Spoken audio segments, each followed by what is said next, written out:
इस वक्त दुनिया बहुत ही खतरनाक मोड़ पर है।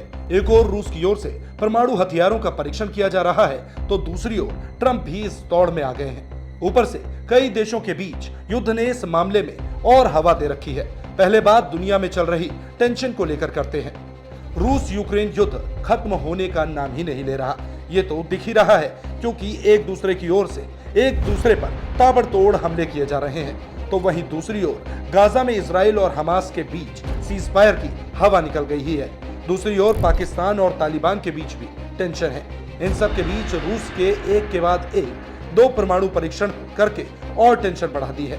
रूस ने ब्रूवेत्सनिक क्रूज परमाणु मिसाइल की सफलता के बाद एक ही हफ्ते में अपने दूसरे सबसे चौंकाने वाले हथियार का परीक्षण करके पूरी दुनिया में खलबली मचा दी है। एक और अमेरिकी राष्ट्रपति डोनाल्ड ट्रंप, जो पूरे विश्व में शांति का डंका बजाए हुए थे, वो रूस के इस कदम के बाद बौखला गए हैं। ट्रंप ने 30 अक्टूबर को चीन के राष्ट्रपति शी जिनपिंग के साथ बैठक से कुछ मिनट पहले अमेरिकी सेना को 33 साल के लंबे गैप के बाद परमाणु हथियारों का परीक्षण शुरू करने का आदेश दे दिया। अब सवाल ये है कि क्या पुतिन ट्रंप के रुख से दुनिया में परमाणु हथियारों की नई दौड़ शुरू होने जा रही है? परमाणु परीक्षण को लेकर कहीं ना कहीं रूस और अमेरिका आमने सामने आ गए हैं। रूस अमेरिका आमने सामने। ट्रंप के बयान पर बोला रूस, नए परमाणु हथियार का परीक्षण नहीं किया। दुनिया भर में जब भी परमाणु हथियारों का जिक्र होता है तो लोग परेशान हो जाते हैं। लोगों को वो बर्बादी और तबाही याद आती है जो जापान के 2 शहरों ने देखी थी। ट्रंप ने परमाणु परीक्षण के जो आदेश दिए हैं, अगर अमेरिका उस पर काम करता है तो विश्व में परमाणु हथियारों की एक नई दौड़ शुरू हो जाएगी।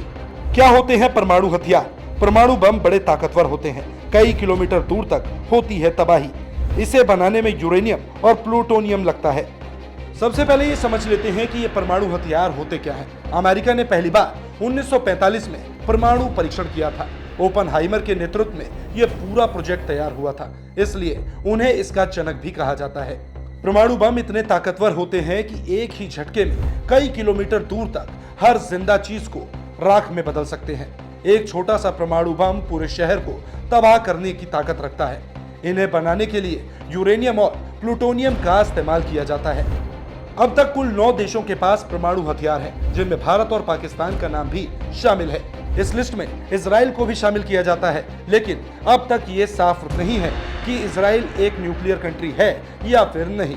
हर साल Stockholm International Peace Research Institute SIPRI की तरफ से इसके अनुमानित आंकड़े जारी किए जाते हैं। इसमें बताया जाता है कि किस देश के पास कितने परमाणु हथियार मौजूद है। किस देश के पास कितने परमाणु हथियार? रूस के पास 5,977, नाटो देश के पास 5,943, चीन के पास 350, भारत के पास 180, पाकिस्तान के पास 170, नॉर्थ कोरिया के पास 50, इजराइल के पास 90। नाटो देश में अमेरिका, ब्रिटेन और फ्रांस एक साथ हैं, जो रूस के खिलाफ मोर्चा खोले हुए हैं। साथ ही परमाणु हथियारों की रेस में रूस को टक्कर भी दे रहे हैं। हालांकि अभी तक इनके टेक्निकल हथियारों का इस्तेमाल नहीं किया गया। अमेरिका ने सितंबर 1992 के बाद से कोई भी परमाणु विस्फोट परीक्षण नहीं किया और उत्तर कोरिया को छोड़कर ज्यादातर अन्य प्रमुख ताकतों ने 1990 के दशक के अंत तक परीक्षण बंद कर दिए थे। रूस का अंतिम पुष्ट परीक्षण 1990 में और चीन का 1996 में हुआ था। ट्रंप की घोषणा पर अमेरिका में तेज प्रतिक्रिया हुई है और आने वाला समय बताएगा कि आखिर ट्रंप विश्व में शांति करा पाएंगे या फिर विश्व को वर्ल्ड वॉर 3 के पास लाकर खड़ा कर देंगे।